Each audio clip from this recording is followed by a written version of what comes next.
Luiz Cláudio Correia é livre docente em cardiologia e doutor em medicina e saúde.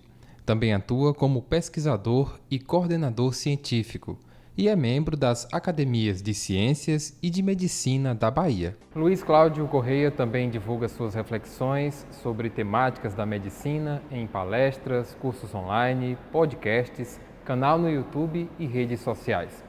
Somente o blog Medicina Baseada em Evidências registra mais de 2 milhões de acessos. Olá, professor, seja bem-vindo à TV Caatinga e ao programa Entre um Café e uma Prosa. Obrigado por aceitar nosso convite. É um prazer, Wagner, estar aqui conversando com vocês e com os seus ouvintes. Certo. De início, explica pra gente, em resumo, o que é e qual a principal importância da medicina baseada em evidências. Medicina baseada em evidências é medicina. Medicina como ela deve ser, que é uma medicina norteada por conceito científico. Né? Então, normalmente, ao longo da história da humanidade, os conceitos que nos nortearam não foram científicos.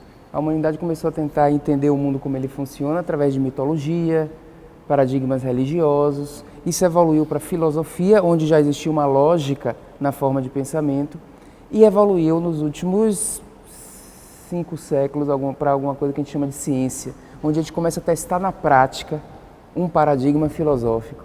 Aí, assim, um paradigma filosófico seria uma ideia. Eu tenho uma ideia, eu tenho uma hipótese, e por melhor que ela seja, eu devo testar na prática para ver se ela funciona. Então, em medicina, eu posso ter uma ideia, digamos, de um tratamento, mas antes de implementar esse tratamento, eu devo gerar evidências que deem suporte científico a essa minha ideia.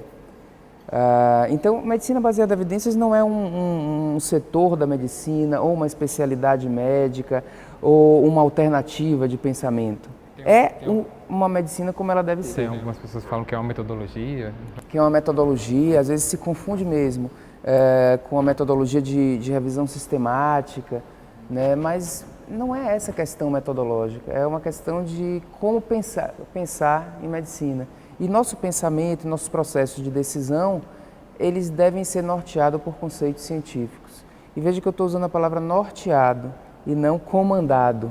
O conceito científico é um norte para o meu processo de decisão, mas a minha decisão ela é individual, ela deve levar em considerações particularidades clínicas e também até valores daquele nosso paciente. Mas para eu pensar em tomar um caminho, esse caminho deve estar respaldado por evidências probabilísticas de que, na verdade, a medicina não é a ciência, não é uma ciência da certeza. A ciência médica não é baseada em certeza, ela, na verdade, é baseada em incerteza. Então, eu preciso de probabilidade para o meu processo de decisão. Onde encontrar essas probabilidades? Na evidência. Eu não posso chutar uma probabilidade. É a evidência, aquele teste da conduta na prática que traz isso. Numa linguagem assim popular, para quem está na ciência entender, essa evidência em si, o que seria? Explicando. A evidência seria um estudo, diferentes estudos, ou modelos de estudos na prática. Se eu estiver falando de um tratamento, essa evidência seria um ensaio clínico. E o melhor tipo de evidência é um ensaio clínico randomizado, onde eu sorteio metade dos pacientes para fazer o tratamento e metade para não fazer. Essa metade que não faz, muitas vezes usa até um placebo, ou acha que está usando alguma coisa para você eliminar esse viés no momento da avaliação do teste. Então, esse é um modelo de estudo da prática que gera evidência, que se o grupo lá que usou aquele remédio, ele tem uma evolução melhor do que o que não usou, é uma evidência empírica na prática, de teste na prática, que aquela minha ideia estava correta. A questão é que quando a gente gera hipóteses, a minoria das hipóteses são verdadeiras. As hipóteses são efêmeras, até que se prove elas. Então, por mais interessante que possa ser minha hipótese, ela pode não ser correta. Estima-se que 10% das hipóteses científicas vingam como hipóteses que eram verdadeiras, depois dos testes. Mas por que apenas 10? Porque eu estou falando lá na geração do nascimento da hipótese. Mas quando você chega lá no final, aquilo ali vai sendo testado, vários estudos subsequentes, estudos pequenos, estudos experimentais, estudos em animais, aí vai chegando estudos menores em seres humanos e vai evoluindo, até que chega no ponto que eu vou fazer um grande ensaio clínico randomizado com 10 mil pessoas, digamos. Mas até chegar nesse ponto, uma série de evidências pequenas foram se somando, aumentando a probabilidade daquilo ser verdade. Mas nesse momento do último teste, uma estimativa que eu faço é que a probabilidade daquilo estar certo é 50%. Porque é mais ou menos metade, estudo negativo e estudo positivo. Negativo é aquele que não mostrou a hipótese. Mas no nascimento da ideia, é realmente a minoria que vinga até o final. E quando você está no momento do último teste, ainda tem metade das vezes você está errado. Então a gente não pode partir da ideia de que aquele conceito está certo antes de testar ele. Então essa é a base para chamar medicina baseada em evidências. Mas não é diferente de medicina. Se você não fizer isso, você não está fazendo medicina contemporânea. Você poderia estar fazendo alguma coisa fantasiosa, que era de fato feita numa época onde não existia evidências científicas. Essa questão de ensaio clínico e evidências científicas, estudos epidemiológicos, é coisa de 100 anos para cá. Né? Ensaio clínico, o primeiro ensaio clínico randomizado foi em 1948. Então é uma coisa muito recente. Então, de fato, digamos, medicina 500 anos atrás era fantasia, não tinha muito o que fazer. O que tinha mais o que fazer era procedimento cirúrgico, né? Com abscesso, eu vou drenar um dente, eu vou arrancar, né? Tanto que o médico era considerado mais cirurgião do que né? E aí, naquele momento, surgia, pela falta de alternativa, surgiam até coisas fantasiosas, como homeopatia, né? Que são coisas assim que serviam para encher um vácuo.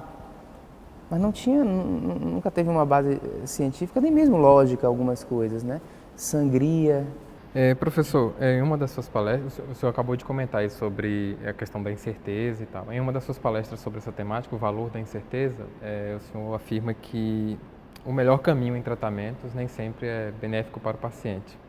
Isso tem a ver com um movimento internacional que, traduzindo para o português, seria escolhendo com sabedoria. Isso. Então, explica para a gente sobre esse termo, sobre esse movimento e quais os desafios atualmente para garantir que uma prática medicinal que, de fato, considere o que é melhor para o paciente. Isso. O foco é no paciente, né? O foco é a gente agir de uma maneira que, probabilisticamente, eu estou beneficiando o paciente. Eu estou dizendo probabilisticamente porque não é uma certeza que minhas atitudes vão beneficiar o paciente. Mas, pelo menos, minhas escolhas devem ser baseadas em probabilidades favoráveis para esse paciente. Né? E o movimento Choosing Wisely, choose de escolha, wise de sabedoria, escolher sabiamente, parece ser óbvio que o médico deve fazer escolhas sábias, mas isso não é a realidade. A gente está repleto de escolhas mal pensadas. Né? E o foco do Choosing Wisely é no uso excessivo de tratamentos ou de exames ou de diagnósticos, o uso excessivo de condutas médicas. Chama de overuse.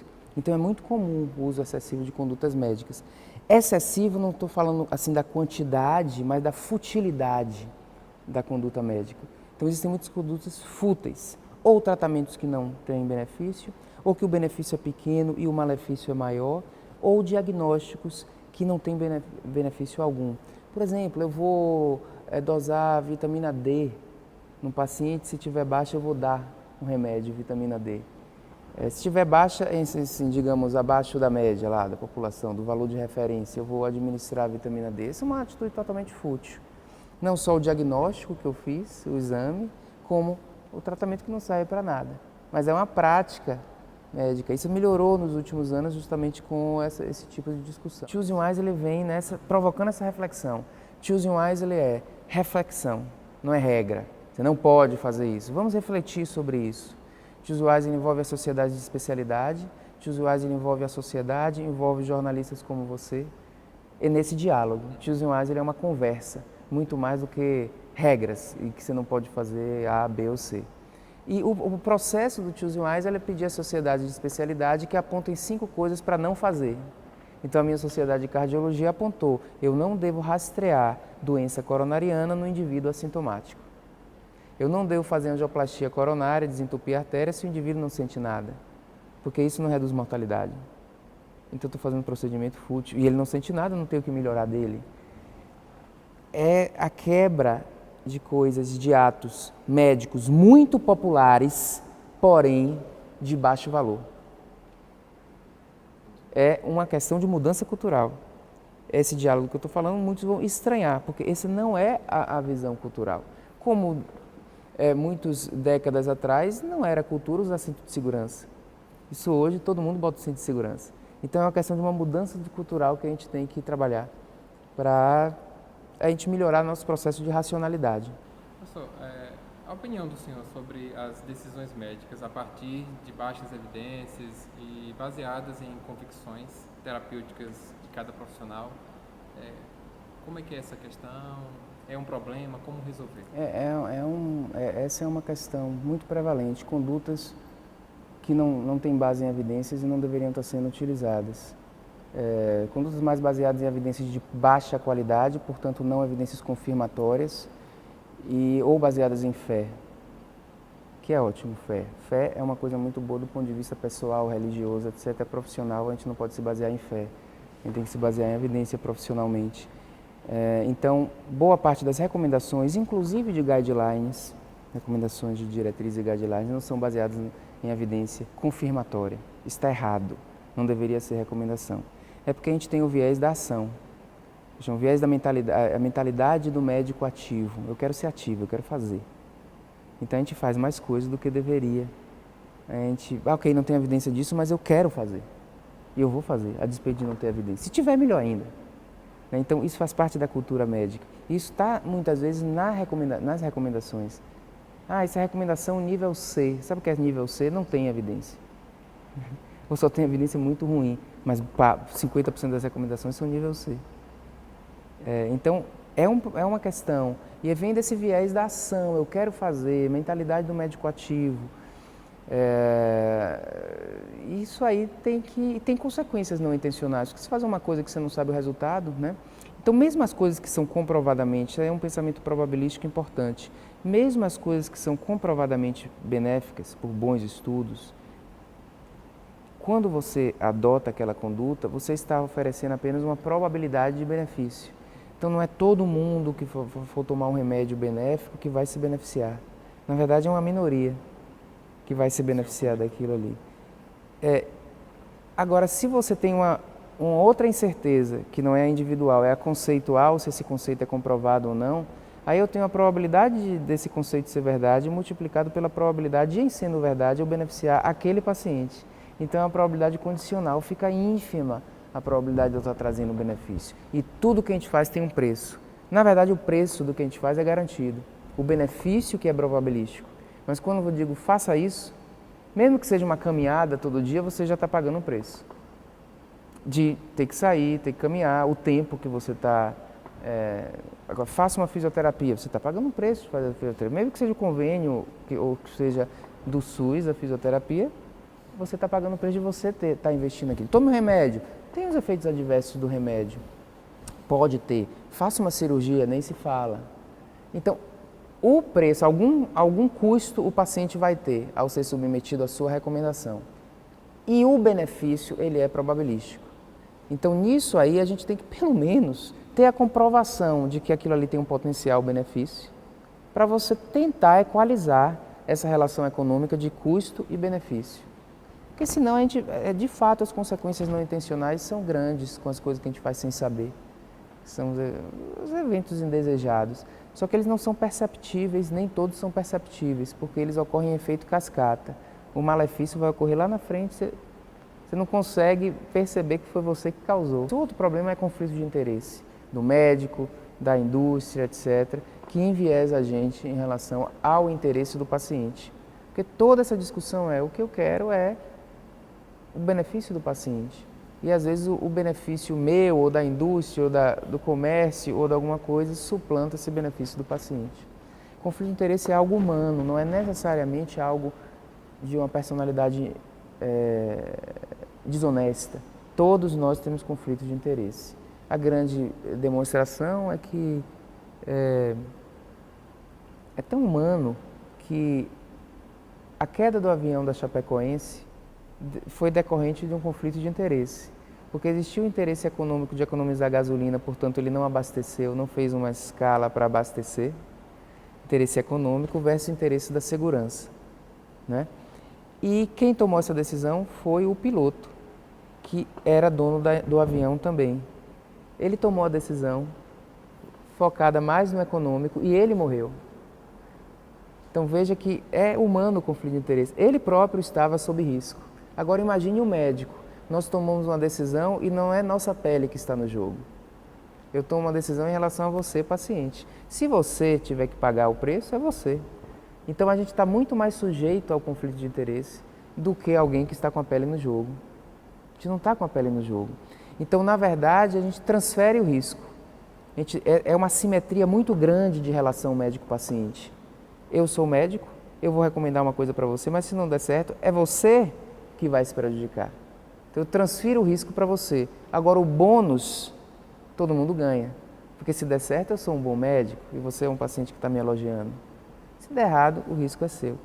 Então, naturalmente, esse fenômeno de que a gente não está com a pele no jogo favorece a gente a cair na armadilha do conflito de interesse. Então, conflito de interesse eu tenho, todo mundo tem. A gente tem que estar muito atento para a gente não cair nessas armadilhas. Tem as situações mais extremas, onde o médico ganha presentes para prescrever um remédio, ou ganha dinheiro, isso não é para prescrever um remédio, não é o que a gente... Mas, mesmo fora dessas situações extremas, todo mundo tem conflito de interesse de alguma coisa.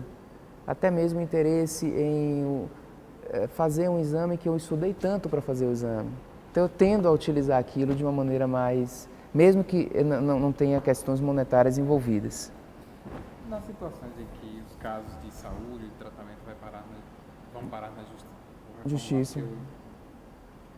Nos casos em que os tratamentos de saúde vão parar na justiça, qual é a contribuição e a importância da medicina baseada em evidências para esses casos? Seria importantíssimo. Não seria difícil treinar juízes em relação a esse pensamento econômico que eu acabei de te colocar, que é o pensamento da base do pensamento baseado em evidências. Né? O juiz ele não precisa saber dos estudos, mas ele precisaria saber fazer a pergunta. E a pergunta é, tem evidência? Porque o processo de judicialização, ele é baseado num relatório de algum médico, que ele vai escrever ali que aquela medicação é benéfica e que o paciente precisa daquilo. Então é autoridade médica, não é uma medicina baseada em autoridade. Mas o juiz precisa dizer, não, esse relatório não é suficiente, eu quero saber se tem evidência. 2, tem evidência de qualidade? Qual é a qualidade da evidência? Então é basicamente isso. São evidências nível A, que é aqueles estudos que não são sujeitos a vieses, essas evidências que a gente deve considerar como verdadeiras. E depois de estar convencido de que existem evidências de benefício, o juiz tem que fazer a terceira pergunta, que é: qual a magnitude do benefício? Porque sempre tem um custo. E a magnitude do benefício tem que superar o custo.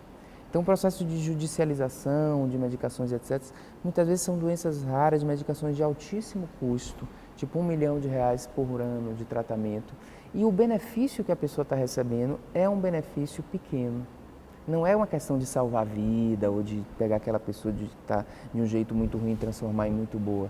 É um detalhezinho, é alguma coisa tão difícil de perceber que você precisa de um estudo controlado, fazendo testes para conseguir perceber alguma diferença estatística, muitas vezes. Então, o juiz tem que perguntar se há evidência de qualidade. 2, se aquilo for benéfico, quanto é benéfico, para que o processo de decisão possa ser comparado com o custo. O custo ao paciente e o custo ao sistema de saúde. Porque o sistema de saúde ele tem que prover a saúde de valor para todo mundo. Então ele não pode desperdiçar com atos de baixo valor, condutas de baixo valor. E aí a gente vive um processo de judicialização extremo no Brasil, judicialização em saúde. Que você entra lá com a liminar e você recebe tudo, né? Porque de fato o juiz fica numa situação difícil e aí ele prefere, no caso, digamos, pecar por excesso, liberar.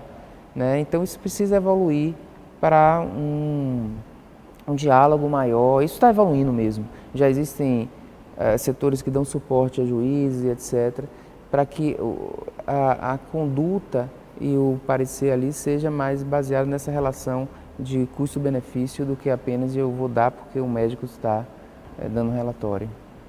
Entendi. Professor, a gente agradece muito a participação do senhor, pelos esclarecimentos e deseja mais sucesso ainda na carreira. Eu que agradeço a vocês, foi uma ótima conversa. Certo. Obrigado.